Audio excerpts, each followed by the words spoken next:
Coucou, c'est moi, ça va?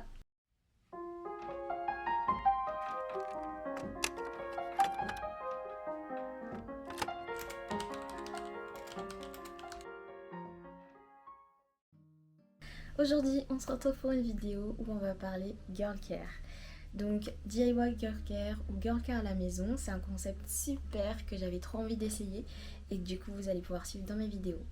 Alors tout d'abord, comment moi je vois le concept du girl care, c'est tout simplement tout ce qui touche à la maintenance physique et esthétique. Ce sonne mieux en anglais, c'est-à-dire physical maintenance. Donc on parle là de tout ce qui est se faire les ongles, se faire coiffer, les poses de cils, faire les soins de la peau, du visage, etc. etc. Alors pourquoi est-ce que je parle de DIY ou de à la maison? C'est déjà pour des raisons de budget. Parce que on va pas se mentir, claquer 75 balles pour aller se faire les ongles ou alors 30 balles pour se faire épiler à la cire par l'esthéticienne, ça pique un peu dans le porte-monnaie. Et faut savoir que de base j'ai un mode de vie étudiant ou type étudiant. Du coup au niveau budget il pleut pas de l'argent dans mon portefeuille. Donc c'est toujours plus fun et plus pratique de faire les choses soi-même à la maison avec son matériel. Et puis même quitte à claquer 75 euros, je préfère encore les mettre dans une sortie, à faire des activités avec mes copines ou mon copain, faire des, je sais pas, acheter des achats qui vont durer sur le temps, comme par exemple des appareils électroniques ou un jean de qualité, ce genre de choses quoi. Ensuite, une autre raison pour laquelle je fais du girl care à la maison, c'est parce que j'aime bien faire les trucs moi-même. Vous avez pu voir dans mes vidéos que je fais du crochet. J'ai pas encore parlé de toutes les autres activités que je fais, mais je fabrique plein de choses. J'aime trop faire les choses à la main, j'aime trop toucher à tout. Je fais des colliers, je fais plein de choses. Et du coup, ça me paraissait logique que j'allais faire mes ongles moi-même, que j'allais me coiffer moi-même et que j'allais forcément faire tout le reste moi-même. Passons maintenant dans le vif du sujet. Donc pour la vidéo d'aujourd'hui, ça concerne un haul sur le matériel que je vais utiliser pour me faire les ongles. Vu que dans mon entourage, j'ai pas mal de monde qui aime bien se faire les ongles et du coup j'ai commencé à aller me faire les ongles aussi de temps en temps, je me suis dit que il était peut-être temps que j'investisse dans le matériel et que je commence à me faire les ongles moi-même. Évidemment, je sais qu'il y a des professionnels qui font des formations pour faire les ongles et je suis pas du tout là pour devenir une professionnelle ou quoi, ou pour gagner de l'argent, etc. Non, c'est vraiment juste par pur plaisir et parce que j'ai envie de me faire les ongles à la maison tranquillement plutôt que de devoir me déplacer super loin parce que la plupart des bonnes prothésistes ongulaires que j'ai vues, ou en tout cas des nail artistes et tout ça, elles sont pas à côté de chez moi. Donc je me suis dit, allez, let's go, on va apprendre. Et puis évidemment comme je suis pas une professionnelle, je suis allée fouiller un petit peu partout et j'ai fait comme tout le monde, j'ai regardé sur internet. Du coup j'ai regardé sur les réseaux, j'ai aussi regardé comment les prothésistes ongulaires que j'ai vus faisaient leurs poses et j'ai fait ma petite liste de matériel après avoir fouillé un petit peu partout. Après, quand j'ai sur les réseaux sociaux, j'ai surtout regardé les vidéos des prothésistes ongulaires de TikTok, mais aussi des personnes qui font du girl care à la maison, des amatrices qui montrent leur technique justement de débutantes et qui expliquent un peu leur méthode, les erreurs qu'elles ont faites et comment s'améliorer, ou en tout cas comment elles ont fait pour s'améliorer. On va maintenant passer au haul du matériel. Alors, premier achat, j'ai pris une petite ponceuse portable. Donc, dans la boîte, ça se présente comme ça, avec un petit mode d'emploi juste ici. Du coup, il y a des petites têtes comme ceci. Donc, pour moi, ça, c'est l'embout à dépose. Et ici, on a plusieurs têtes différentes. Ça vient aussi avec des rechanges pour ceux-là, qui vont sur cette tête sans embout. Juste ici. La ponceuse se présente comme ça et du coup pour l'allumer ça se fait sur le petit bouton ici avec affichage numérique juste là et vous avez les boutons forward et marche arrêt, forward reverse et marche arrêt juste là, puis une petite molette pour la vitesse de rotation. Et voilà également le manche de la ponceuse du coup qui vient avec un petit support pour l'accrocher sur le côté de la ponceuse comme ceci. Évidemment on a aussi un câble pour le brancher, pour le charger et une petite brosse toute douce comme sur les pinceaux à maquillage. Il y a le câble pour relier le boîtier avec le manche avec le petit mode d'emploi. Pour l'appareil suivant, on a la lampe à UV. Elle se présente comme ceci avec ici l'embout, le câble d'alimentation et du coup la lampe ressemble à ça, avec plusieurs boutons pour gérer la durée d'exposition. Et du coup, il y a plein de petites lampes à l'intérieur, ça ressemble à ça. Et c'est cool parce qu'il y a une petite anse juste là. Le dernier appareil électronique que j'ai acheté, du coup, c'est une petite lampe à UV. Donc c'est une petite lampe isolée. Et on peut la fixer sur un bureau, une surface, une table, avec la pince qui est juste ici. Et du coup, il y a un interrupteur juste là. Là, ensuite, ce qu'on a, c'est du matériel qui est assez utile, mais qui n'est pas forcément nécessaire. Mais c'est juste des préférences que moi j'ai. Donc, par exemple, j'ai pris des gants, des mitaines pour les UV. C'est taille, je crois que c'était taille unique, mais du coup, moi, ça me va bien. J'ai des petites mains, donc voilà. J'ai également pris des petites pinces, je les ai rangées dans un pot, mais c'est des pinces du coup pour fixer les papillotes à dépose. Donc hop là, voilà, comme ça. Il y en a 10 du coup, un pour chaque doigt. Les papillotes en question, du coup c'est des papillotes déjà prêtes. Il y a directement le petit coton juste ici. Et il suffit juste de l'envelopper autour de l'ongle et de pincer avec la petite pince. Ensuite, on a des outils un petit peu plus spécifiques. Donc par exemple des limes dont on a besoin nécessairement. C'est des limes pour des poses ou pour préparation des ongles. Du coup j'ai pris 2 grains. Il y a le grain 180-240 et 100 et 180. Donc ça, si vous regardez les vidéos, c'est des grains qui sont plus ou moins abrasifs. Ou pour faire la préparation de l'ongle avant de mettre les capsules, le gel, tout ça. Ou même pour enlever du gel quand on fait une partie de la dépose. Évidemment, outil non négligeable, une guillotine pour raccourcir les ongles. Ça se présente comme ceci. La mienne elle est bien rose là. Il n'y a pas vraiment de sécurité. Vous pouvez aussi utiliser un coupon plutôt qu'une guillotine, mais je pense que c'est quand même plus pratique et plus précis parce que ça permet de couper tout l'ongle en une fois. Toujours sur les outils, hop là, du coup il y a une pince à cuticule, un repousse cuticule avec une petite lame, et ici c'est un embout avec une sorte de racloir, un grattoir. Très très classique du coup. Il y a un petit bouchon là. Donc c'est comme ceci. Je devais en acheter un deuxième parce que du coup il y en a un que je comptais utiliser exclusivement pour faire mes déposes, pour enlever tout ce qui est gemmes, strass, etc. Et un éventuellement que je comptais utiliser pour faire pour couper justement les cuticules. Mais ça je sais pas encore si je vais le faire parce que vu que je débute, je sais pas vraiment si c'est safe. J'ai pris ce set vraiment parce qu'il y avait du coup le coupe cuticule, le racloir juste ici.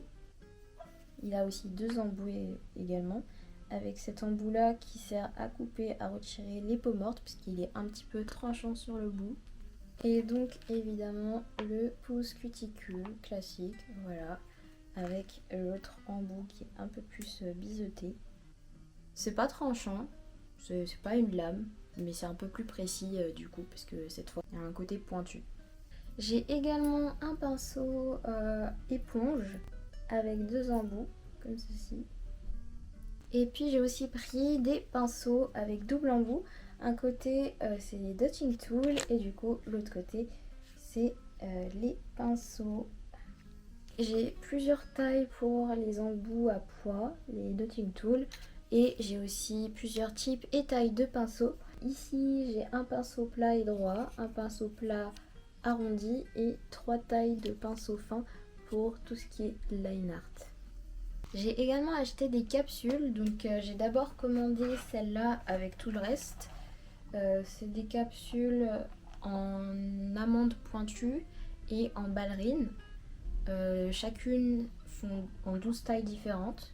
Et c'est des longueurs plutôt courtes. Ça se présente comme ceci. Je sais pas si vous allez bien voir.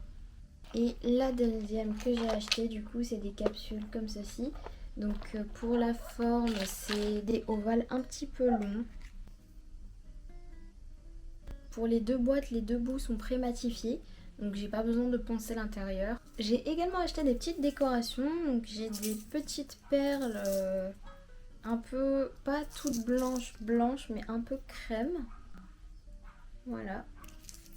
J'ai aussi pris des petites gemmes colorées, donc j'ai plusieurs couleurs et niveau taille c'est vraiment petit. Et j'ai pris aussi des petites perles dorées et argentées. Et du coup pour les décorations elles étaient livrées avec la petite pince qui va avec. Donc c'est une pince toute fine de précision comme ceci. Toujours pour ce qui est des décorations, j'ai aussi commandé des des paillettes de chrome. J'ai eu 6 couleurs. J'ai une couleur un petit peu violette comme ceci.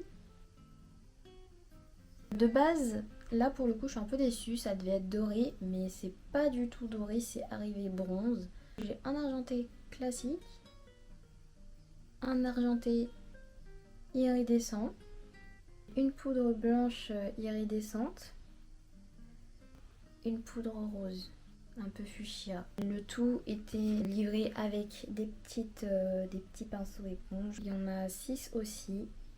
Voilà, je les range dans un petit pot. Et maintenant, on passe à tout ce qui est produit. Alors, les premiers produits, c'est vraiment des basiques. Donc, ce qui est vraiment nécessaire. Un cleaner pour nettoyer les ongles, pour enlever le gras. J'ai également de l'acétone. J'ai un petit primer. Pour la colle, ça se présente comme ceci. Tout d'abord, la colle en tube, là, comme ça. Elle est un peu plus liquide, un peu plus fluide. Et ensuite, j'ai de la colle en gel, un peu comme de la résine, avec un pinceau qui venait avec le kit. Donc, c'est un petit pinceau à bout plat. Pour le pinceau, ils indiquent que c'est une taille 8. C'était inclus avec les 2 petits tubes. Voilà. Toujours pour faire des effets, du coup, j'ai un petit blooming gel, comme ceci. Une gummy base, un top coat.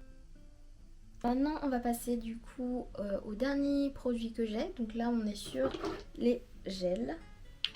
J'ai un gel blanc et un gel noir du coup. Un gel nude.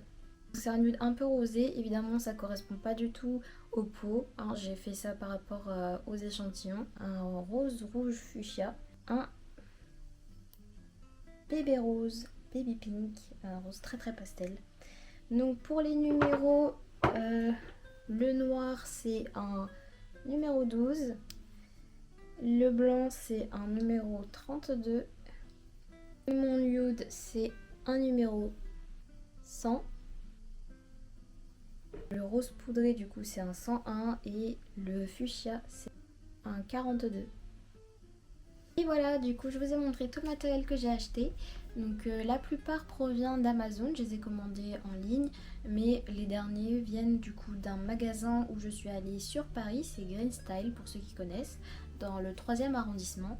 Et ce magasin du coup évidemment je l'ai trouvé sur TikTok. Je suis allée voir un peu pour voir la gamme de prix, si c'était différent, plus cher ou moins cher que Amazon ou Ongle 24 pour ceux qui connaissent. Niveau gamme de prix c'est vraiment pareil, j'ai pas vu beaucoup de différence. Après il y a également AliExpress et Shein, mais je ne commande pas sur ces sites, donc je sais très bien que c'est moins cher, mais j'ai pas acheté dessus parce que j'utilise pas ces sites en général juste au quotidien.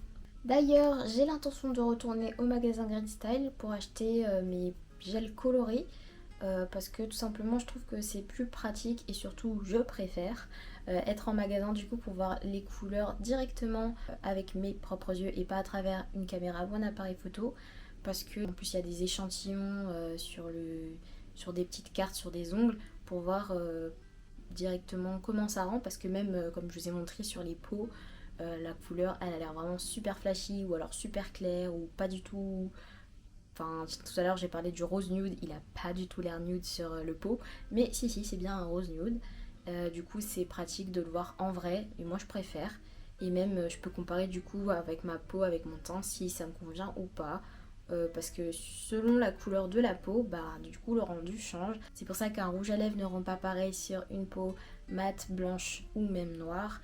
Et bah c'est pareil pour le vernis. Du coup moi j'aime bien vérifier en magasin pour voir si ça passe ou pas. Maintenant pour mes inspirations, ce que j'aime bien faire c'est aller regarder sur Pinterest. Donc je vous montre juste ici. Globalement, ce que je fais, c'est que je tape ce que je recherche avec Nail Inspo ou juste même en français, hein, inspiration, ongles, tout ça, idée. Et du coup, après, j'enregistre les petites épingles et j'ai tout organisé en dossier parce qu'au bout d'un moment, j'étais un peu perdue dans ce que je voulais. Donc moi, je suis maniaque, j'ai fait ça par couleur. Et voilà, on arrive sur la fin de la vidéo. Donc évidemment je vous ferai une vidéo où je montrerai le process de quand je vais me faire les ongles, parce que j'ai déjà choisi ce que je voulais faire. Et surtout là mes ongles sont prêts, en tout cas je pense, parce que je voulais laisser un petit temps de repos pour que mes ongles se fortifient un peu, pour qu'ils reprennent un peu une bonne forme entre ma dernière pause et celle que du coup je compte faire. Et je filmerai ça dès que ce sera prêt. En attendant, j'ai d'autres vidéos en préparation. Et just let me cook. Je ne m'avance pas de manière officielle ou définitive, mais l'objectif là c'est que je réussisse à sortir une autre vidéo pour la semaine prochaine. En tout cas, j'espère que cette vidéo face caméra, face to face, de vous à moi, de moi à vous, vous aura plu et on se retrouve pour la prochaine vidéo. Bisous!